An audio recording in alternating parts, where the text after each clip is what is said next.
They're calling this the worst flooding in the Indian state of Kashmir in 6 decades. I want to show you these pictures we're getting in from the Indian city of Srinagar, where you can see people wading through the water. The water is now many, many feet high. And in fact, there are entire Indian villages, hundreds of Indian villages that have been entirely submerged.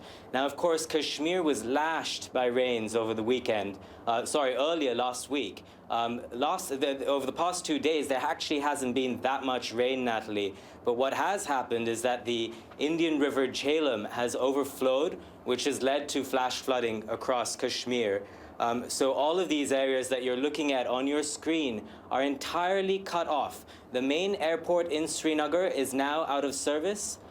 Many roads leading into Srinagar are not accessible. The Indian government has mobilized over the weekend. The army is there. Helicopters and boats are being used to rescue stranded Kashmiris.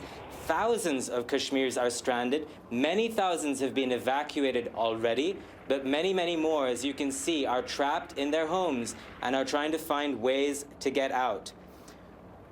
The Indian Prime Minister Narendra Modi was there over the weekend, Natalie, and he has promised $180 million in aid to Kashmiris.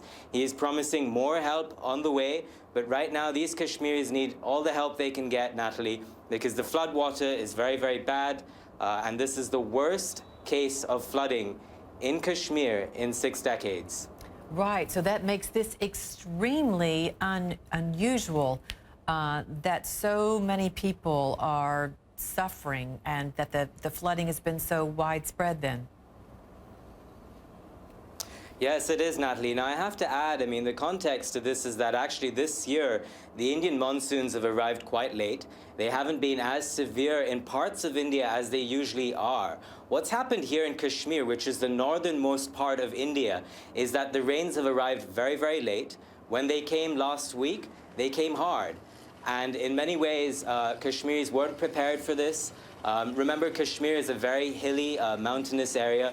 So there are parts of Kashmir, especially in the valleys, that were very quick to get flooded, especially when the rivers overflowed, Natalie. So that's what Kashmiris are struggling right now. It seems like, by all accounts, they have the full help of the Indian government.